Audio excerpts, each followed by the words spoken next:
সুপ্রভাত, শুভ সকাল বন্ধুরা। নিয়ে চলে আসলাম তোমাদের সামনে আরও একটা ভিডিও। তো চলো সারাদিন কি করি না করি সবটাই তোমাদের সাথে শেয়ার করব। ভালো লাগলে লাইক কমেন্ট শেয়ার, নতুন যারা সাবস্ক্রাইব করে দিও। তো চলো দেখতে থাকো আজকে সারাদিন কি করি না করি। আর দেখো আমাদের কি রান্না হয়েছে আজকে। লেবু আর শাক ভাজা। ও না, বের করি, চাপা দিয়ে দাও। আর এটা হচ্ছে আলু ভাজা। ওটা কি আছে? এটা ডাল। ভাত খাবা না কেন তুমি এখন? হ্যাঁ, খেয়ে নাও, এই যে ভাত আছে তো ওখানে আছে, খেয়ে নাও। আসো। রূপাদি কখন আসবে?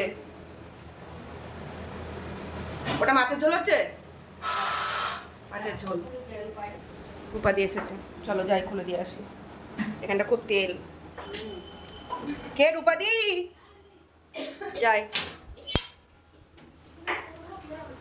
পারো পেরে খাও। পেয়ারা তো প্রচুর হচ্ছে, এই পোকা লেগে যাচ্ছে, বেশি দিন থাকলে পরে পোকা লেগে যাচ্ছে। এ দেখো এই পেয়ারা, এইখানটা একটা পেয়ারা আছে, কত সুন্দর পেকে গেছে দেখো। ওই দুটোর মধ্যে একটা দেখো পুরো পাকা।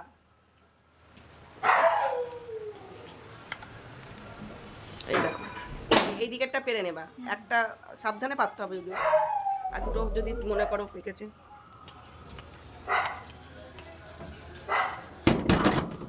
দেখো রূপাদি, ওটা ডেনে পড়বে, তুমি যেভাবে পারবা ডেনে পড়বে না তো। দেখো দেখো দেখো দেখো। দেখতেই পাচ্ছ রূপাদি সব বাসনগুলো মেজে নিচ্ছে। আর আমাদের ঘরের মধ্যে মাজা হয় কেন বলো তো, ওইখানে কলটা আছে তো সেই জন্য ঘরে মাজলে সুবিধা। ও তারপর আমি গিয়েছিলাম ওপরে, ওই দেখলে ভাত টাতগুলো সুজিকে দিতে গেছিলাম, দিতে গিয়ে এসে প্রচণ্ড গরম লেগে গেছে। আর তার মধ্যে বড় পাখার তলায় বসে আছি। আর আমার মেয়ে করছে রিলস, আমাকে তো বলছে চলে যাও চলে যাও, তুমি থাকলে রিলস হচ্ছে না। তো আমি তো শুনছিই না ওর কথা।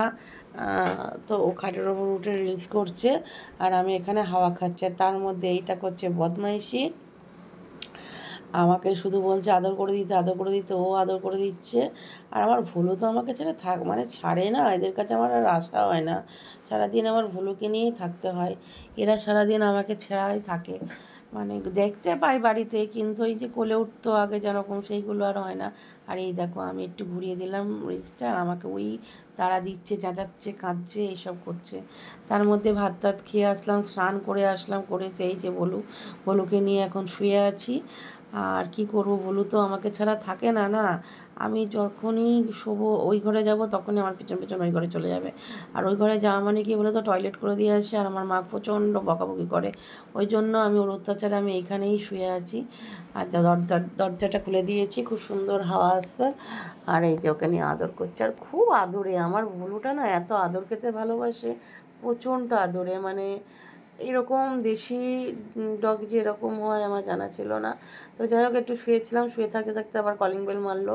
তো মিস্ত্রি আসলো কেন, তার কারণটা হচ্ছে দেখতে পাবে সন্ধেবেলায়, দেখাবো তোমাদের, এখন আর দেখাতে পারছি না। তার মধ্যে দেখো এই তো আকাশটা আবার কালো হয়ে আসছে, বেশ পরিষ্কার হয়ে গেছিলো, তার মধ্যে আবার আকাশটা কালো হয়ে আসছে। আর এই যে সাইকেল দেখলেই সাইকেলে টয়লেট করে দেবে, এর কাজ হচ্ছে সাইকেল দেখলে সাইকেলে টয়লেট করে দেবে। একে নিয়ে আমি আর সত্যি পারি না।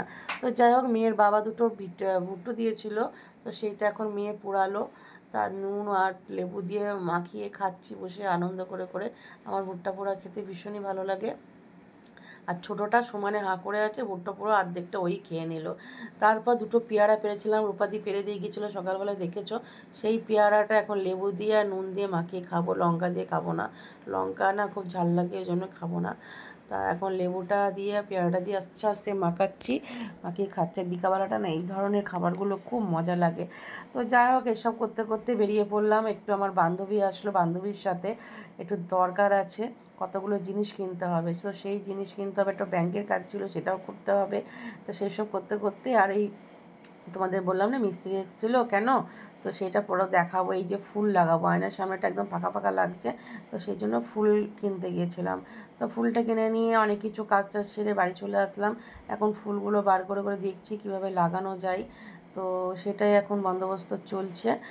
আর এই দেখো, এখন এই একটা একটা করে দুটো ফুল কিনেছি, 50 টাকা করে দাম নিয়েছে। এই একটা একটা করে ফুল পুরো লাগিয়ে দেবো। তা ওইগুলোই সব করছিলাম। আর দেখো এই আয়নার সামনে সব জড়ো হয়ে থাকতো, সেজন্য মিস্ত্রিটা ওই জন্য লাগিয়েছিলাম। সাইডে একটা তাক করে নিলাম, সেই তাকের মধ্যে সামনে জিনিসগুলো সব রাখবো, আর তাহলে পরিষ্কার থাকবে আয়নার সামনেটা একদম। তাহলে ঝাড়া দিয়ে প্রত্যেক দিন ঝাড়তে পারবো। এই দেখো সাইডে সব সরিয়ে দিয়েছি, আর এদিকটা পুরো ফাঁকা লাগছে, আর ফুলটা এইভাবে দিয়ে দিয়েছি। ভিডিওটা পুরো কেমন লাগলো অবশ্যই জানিও। দেখা হচ্ছে নেক্সট ভিডিওতে। ভালো থেকো, সুস্থ থেকো।